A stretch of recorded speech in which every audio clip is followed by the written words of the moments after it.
So students, in this video let us learn about pass transistors and transmission gates. Okay. So the strength of a signal is measured by how closely it approximates an ideal voltage source. Okay. An NMOS transistor is an almost perfect switch when passing a zero. Thus we call it passes a strong zero. Okay, for an NMOS we tell it passes strong zero because it almost works as a perfect switch when it is passing a zero. So NMOS is imperfect at passing 1. NMOS, this is an NMOS transistor. Okay, it passes strong 0 and a degraded 1. The high voltage level is somewhat less than VDD and we say it passes a weak 1. Similarly, a PMOS transistor has opposite behavior, passing strong 1 and weak 0, degraded 0 and strong 1. When an NMOS or PMOS is used alone as an imperfect switch, we call it as a pass transistor. But by combining an NMOS and a PMOS transistors in parallel, we obtain a switch that turns on when a 1 is applied to the gate, in which zeros and ones both are passed in an acceptable fashion. This is termed as a transmission gate. Hope you got the differences between pass transistors and transmission gate. Pass transistors are using PMOS and NMOS transistors alone as an imperfect switch. But when you use combination of both PMOS and NMOS transistors, when you connect in parallel, so both zeros and ones are passed in an acceptable fashion. That is termed as a transmission gate. Okay, so this particular part, whatever I've marked here, this is the symbol of a transmission gate. Okay, so this is an NMOS transistor and this is an PMOS transistors. Both are connected in parallel. So when you give gate as 0, what happens? Gate bar will be 1. So gate is 0, NMOS is off. PMOS is what? GB is 1. GB is 1. So G is 0. So what happens? Here, what is the output you get? You get the output as what? Strong 0. You get the output as what? Strong 0 because your PMOS is on. Correct. So similarly, when you give gate as 1 and gate bar as 0, what do you get? You get a strong 1. Correct? You get a strong 1. Right? So this is input A and this is output Y. This is enable and enable bar. So this you can take it as gate bar, and A, okay, B as output. Okay, when gate is 0, A 0, 1, what do you get? High impedance state. When gate is 1, if input is 0, you get output also as 0. When gate is 1, you get, when A is 1, you get Y as 1. Because it transmits what? When gate is, okay, so you can replace this by G, A, and this is B. This is B. So when enable is 0, enable means gate. When gate is 0, NMOS is what? Off.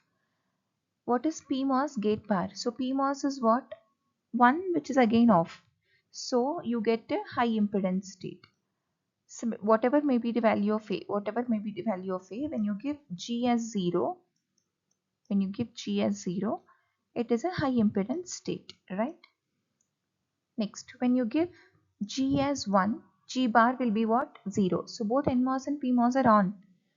But when you give A as 0, you get here at the output, you get strong 0. Why? Because NMOS transistors are good in passing strong 0. So this 0 will be passed through NMOS transistor. Similarly, when you give A as 1, that output is what? 1, but that is due to what? Through which transistor it is passing? Through PMOS transistor. PMOS transmits strong 1 and weak 0, so you get output as 1. It is not going to travel through both PMOS and NMOS transistors. It is depending on which transistors is strong in conducting zeros and ones. So this is the truth table which shows the working of a transmission gate. Okay. Now next we have tri-state buffer. So this is the symbol of a tri-state buffer. When an enable input En is equal to 1, the output Y is equal to A. Output Y will be equal to A. When enable is 0, Y is left floating. Y is floating, and this is summarized in this truth table. So enable A and this is Y. So when enable is 0, if A is 0, enable is 0, what do we get? We get high impedance state. When enable is 1, if A is 0, Y is 0. If A is 1, Y is equal to 1. Okay, when enable is 0, both enable transistors are off, leaving the output floating. When enable is 1, both the enable transistors are on, so they are removed, leaving a simple, it's a simple inverter configuration when enable is 1. Okay, so similarly we have multiplexers. So multiplexers we already have, you have studied in your digital electronics, but now these multiplexers are using what? Using transmission gates. So you know the working of a multiplexer, how it works. Here I have taken an example of 2:1 multiplexer. So output selects one out of the two inputs depending on the select line. If S is 0, it selects D0. If S is 1, it selects D1. Based on the same, we have written an equation for Y. Y is equal to what? S bar. When S is 0, it selects what? D0. S bar into D0 plus. When S is 1, it selects what? D1. So it is S into D1. Okay. So using transmission gate, this is the circuit of a multiplexer. Okay. A 2:1 multiplexer. It chooses D0 when select is 0 and it chooses 1 when select is 1.